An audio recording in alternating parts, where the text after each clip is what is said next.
వరంగల్ నగర పరిధి రంగశాపేటలో 250 గజాల స్థలం కొని ఇంటిని నిర్మిస్తుండగా కోలా కార్తిక్, వరుణ్, బి అనిల్, పి కిరణ్ అనే వ్యక్తులు ఈ స్థలం మాది అని మాపై దాడి చేసి కొట్టారని, వారిపై చట్ట ప్రకారం చర్యలు చేపట్టి న్యాయం చేయాలని బానోతు మహేశ్వర్ నాయక్ మీడియాతో తెలిపారు.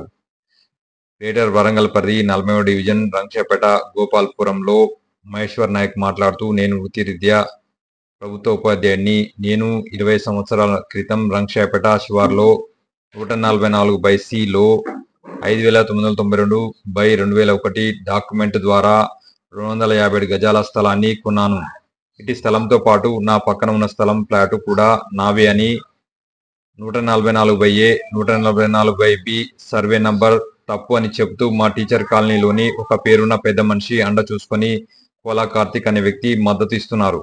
ఇటు విషయంలో 2 రోజుల క్రితం నా ఫ్లాట్ వద్ద నేను పనిచేసుకుంటూ ఉండగా కోలా కార్తిక్, కోలా వరుణ్, పూసల కిరణ్, బోలుగొడ్డు అనిల్ అనే 2 వ్యక్తులు నాపై దౌర్జన్యం చేసి నన్ను, నా భార్యను నానా దుర్భాషలాడుతూ నన్ను ఇష్టం వచ్చినట్లు కొట్టారని పేర్కొన్నారు. టీఆర్ఎస్ పార్టీకి చెందిన గుండాలు ఇబ్బందులు పెడుతున్నారని తెలిపారు. వారిపై చట్ట ప్రకారం చర్యలు చేపట్టి తమకు న్యాయం చేయాలని ఆయన కోరారు. ఇది మీకు అమ్మినోడిని అడగండి, మీరు ఎవరైతే డబ్బులు ఇచ్చిండ్రో వాళ్ళని అడగండి అని మా మీద దౌర్జన్యం చేస్తున్నారు. మాకు అన్ని లింక్ డాక్యుమెంట్స్ ఉన్నాయి, మాకు హౌస్ పర్మిషన్ ఉన్నది, మాకు కరెంట్ శాంక్షన్ ఉన్నది, మేము బోర్ వేసుకున్నాము, చుట్టూ కంపౌండ్ వాళ్ళు తిప్పినాము, ఒక చిన్న షెడ్ వేసుకొని మేము ఇప్పుడు 28 సంవత్సరాల సర్వీస్ నుండి కూడా నాకు ఇప్పటి వరకు నాకు సొంత ఇల్లు లేదు కాబట్టి ఒక 2 రూములు వేసుకొని అందులో మేము ఉండాలనే ప్రయత్నం చేస్తుంటే కోలా కార్తిక్, కోలా వరుణ్ ఇంకా వాళ్ళ అనుచరులు అయినటువంటి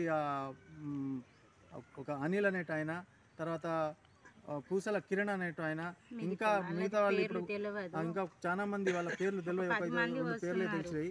వాళ్ళందరూ వచ్చి మమ్మల్ని రాత్రిపూట 7:30 టైంలో మమ్మల్ని దొరకబట్టి విపరీతంగా కొట్టడం జరిగింది. నా ముక్కులో నుంచి రక్తం కారటం జరిగింది.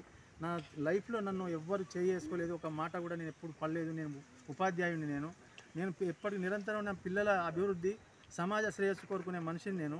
కానీ నా మీద అనవసరంగా నాకు అన్నీ ఉండి నేను కష్టపడి పైసా కూడబెట్టి సంపాదించుకున్నటువంటి నా ప్రాపర్టీ నాకు దక్కకుండా చేయాలని ఒక చెడు ఆలోచనతోని, ఒక చెడు స్వభావం ఉన్నటువంటి, అంటే అటు సైడు మన ఆర్టీ ఆఫీస్కి ఎదురుగా ఒక 4-5 ప్లాట్లను ఇట్లానే సెటిల్మెంట్, అక్కడ వాళ్ళ దగ్గర పైసలు 40 లక్షలు పైన దొబ్బి అదే రకంగా ఈ ఎంప్లాయీస్ని ఇబ్బంది పెడితే వీళ్ళ దగ్గర కూడా డబ్బులు రాల్చుకోవాలనే ఉద్దేశంతో వస్తున్నారు.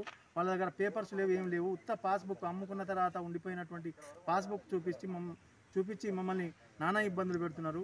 మేము పోలీసు వాళ్ళను ఆశ్రయించినాము, పోలీసు వాళ్ళు ఎఫ్ఐఆర్ అయితే చేసిండ్రు. వాళ్ళు ఇంకా మాకు కోఆపరేట్ చేసి మాకు బయటపడాలని నేను అందరికీ మీ ద్వారా మేము రికార్డింగ్ చేసి ఇక మాకేముంటాయి నోర్లే ఉంటాయి, ఇక తిట్టినప్పుడు ఇక గిట్ల చేస్తాను గట్ల చేస్తాను అనేసి వీడియో చేసి అక్కడ పోలీసు సార్లకు బాగా కొట్టిన తర్వాత ఓన్లీ ఇప్పుడు మేము నోరు ఇప్పుడు తిడతా ఉంటాం కదా, దాన్ని వీడియో తీసి అక్కడ పోలీసు వాళ్ళకి చూపిస్తారు.